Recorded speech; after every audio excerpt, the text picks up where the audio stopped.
Olá, neste tópico estudaremos a técnica de controle em modo tensão aplicada a conversores CCCC, visando a regulação da tensão de saída. O sistema de controle em malha fechada, que representa a técnica de controle em modo tensão, é mostrado por esse diagrama de blocos. No diagrama de blocos, constata-se a presença de diversos elementos, sendo o primeiro deles o sensor de tensão, representado pela função de transferência HV de S. O sensor de tensão é responsável por obter uma amostra da tensão de saída e compará-la com uma tensão de referência fixa. Ambos os sinais são aplicados ao compensador CV de S, que por sua vez gerará um sinal de erro representado pela tensão de controle VC. Essa tensão de controle, por sua vez, é comparada com uma lente de serra com frequência fixa, de modo a gerar a razão cíclica adequada para se obter o valor desejado da tensão de saída. Nesse caso, verifica-se que a função de transferência da planta é aquela que relaciona o comportamento da tensão de saída frente a variações da razão cíclica. Essa função de transferência pode ser determinada por diversas técnicas de modelagem de pequenos sinais, como o espaço de estados médio ou a técnica do interruptor PWM. Esse sensor de tensão ele é representado por um divisor resistivo ou um sensor de tensão próprio, disponibilizado na forma de um circuito integrado. Pode-se calcular o ganho desse sensor como uma relação entre a tensão de referência e a tensão de saída desejada. Naturalmente, esse ganho não é escolhido de forma aleatória. A tensão de referência normalmente é um valor fixo interno ao circuito integrado, ao passo que a tensão de saída é o valor no qual se deseja manter a tensão fixa, quando houver variações de carga. Então, tem-se uma relação R2 sobre R1 mais R2, que é aquela correspondente a um divisor resistivo.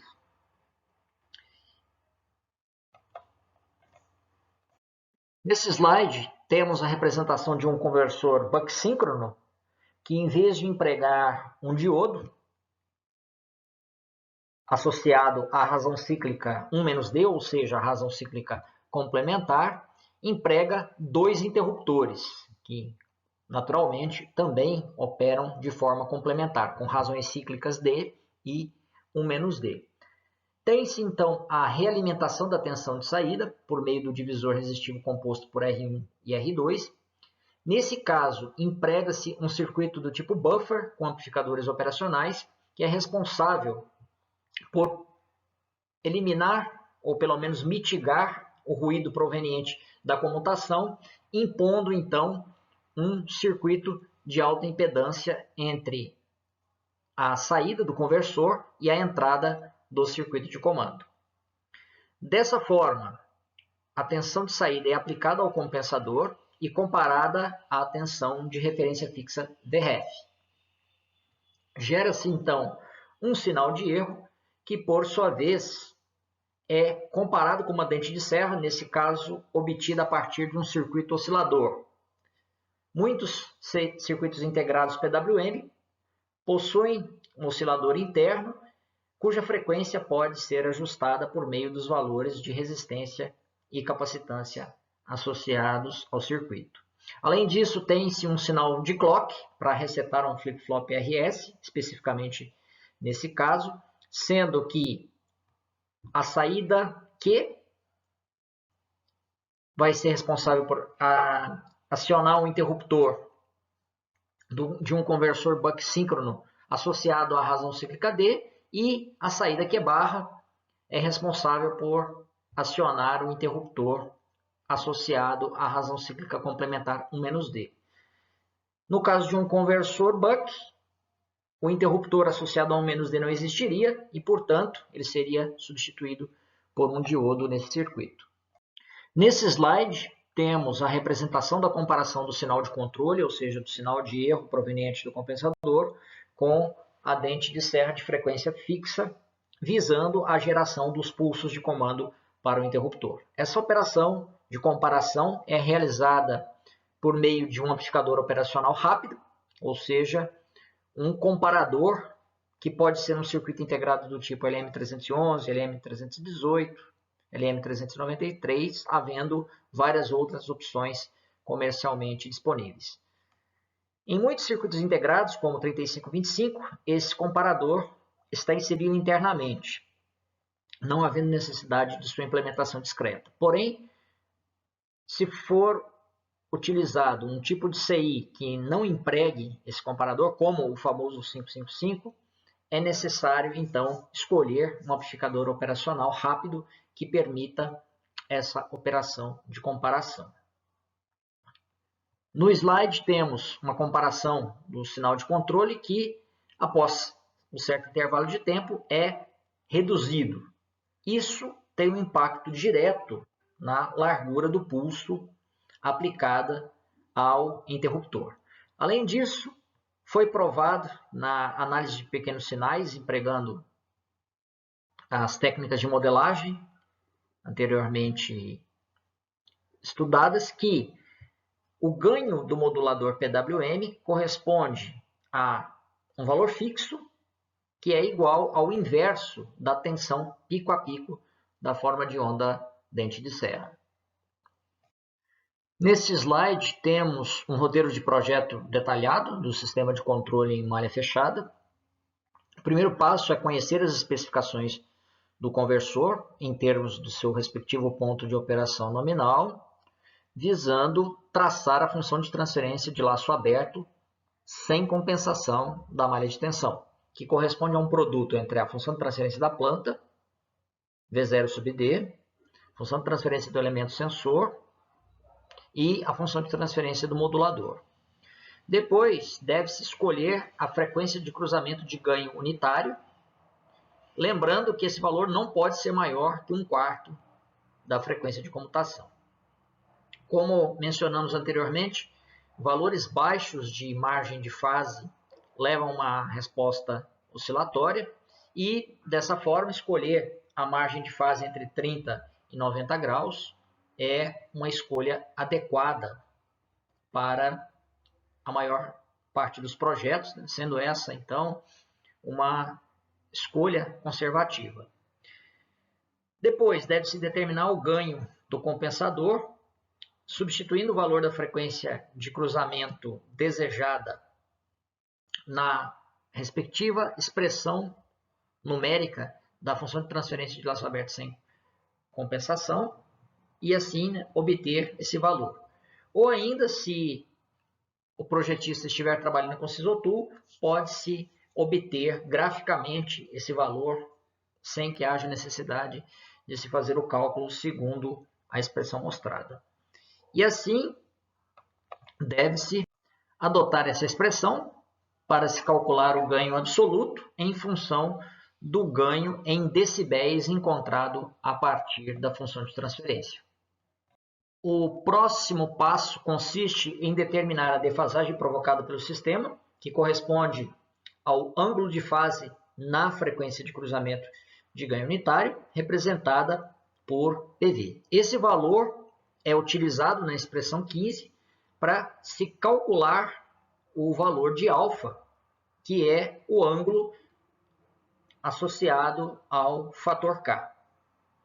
Se alfa for igual a 90 graus, escolhe-se o compensador do tipo 1. Do contrário, caso alfa seja menor que 90 graus ou maior que 90 graus, deve-se adotar um compensador do tipo 2 ou 3, respectivamente. E, além disso, é necessário calcular o valor do fator K associado a cada tipo de compensador.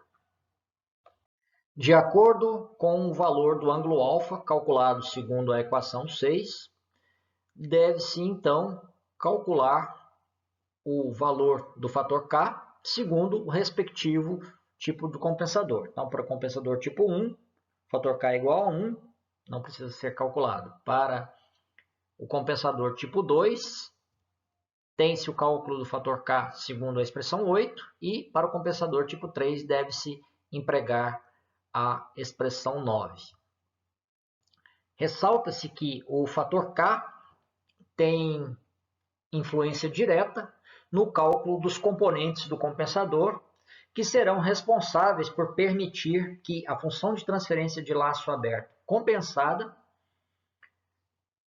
cruze em 0 decibéis na frequência desejada, com a margem de fase escolhida e um comportamento próximo a de um sistema de primeira ordem. Os últimos passos do projeto consistem em traçar o diagrama de Bode de módulo e fase do compensador e multiplicar sua respectiva função de transferência pela função de transferência de laço aberto não compensado. A função de transferência de laço aberto compensada resultante deve apresentar uma frequência de cruzamento de ganho unitário igual ao valor previamente escolhido, além de permitir a obtenção da margem de fase estabelecida como um critério de projeto do sistema de controle. Caso contrário, deve-se reprojetar o sistema de controle, ajustando-se, por exemplo, a frequência de cruzamento ou a margem de fase. Dessa forma, é necessário validar o projeto do sistema de controle, seja experimentalmente ou por simulação, sendo essa última ferramenta bastante útil, pois permite uma flexibilidade maior nos ajustes, caso sejam necessários.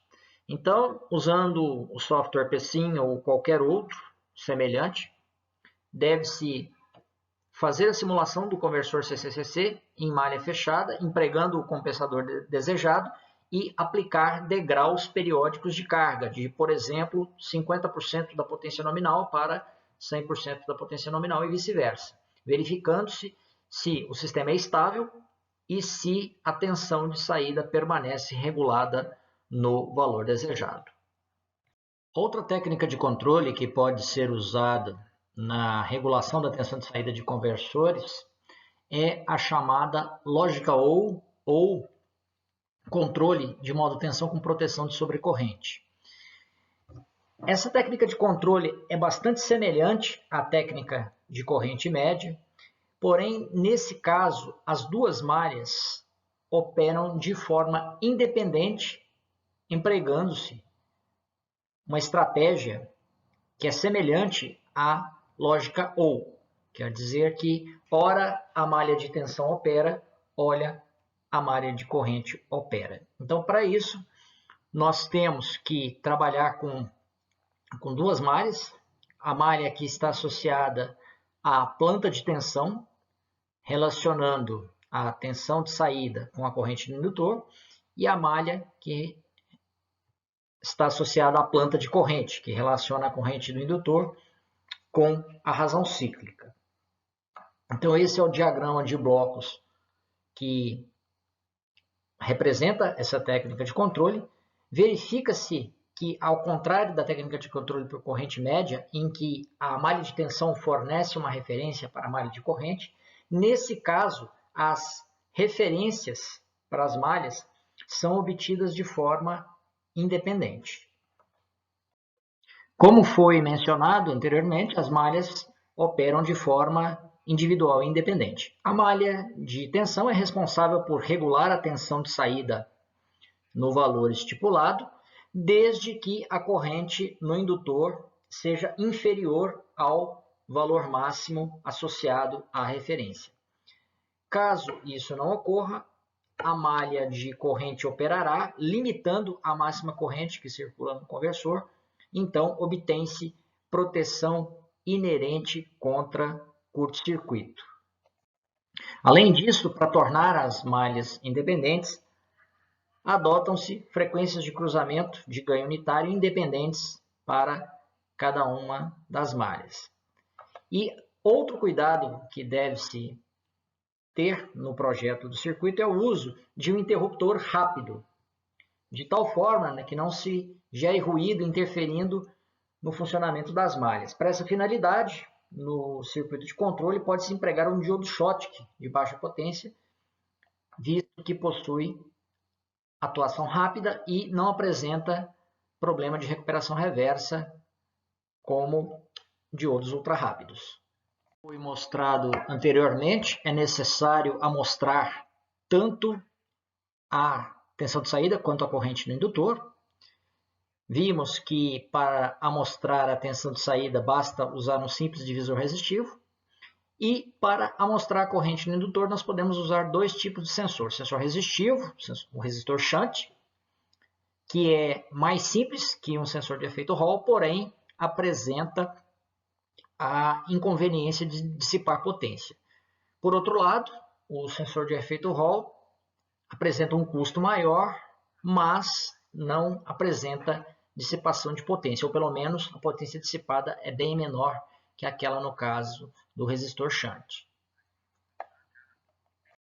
Nesse slide temos a representação do ganho da amostra de corrente dada por HI de S, considerando diversas formas de medir a corrente, ou seja, com resistor shunt ou com sensores de efeito Hall de fabricantes diferentes. Então, dependendo se é utilizado um circuito com amplificador operacional e ganho, pode ser necessário considerar esse ganho na amostra de corrente, porque ela tem uma influência direta na sintonia do controlador e esse ganho deslocará a curva de ganho do diagrama de Bode.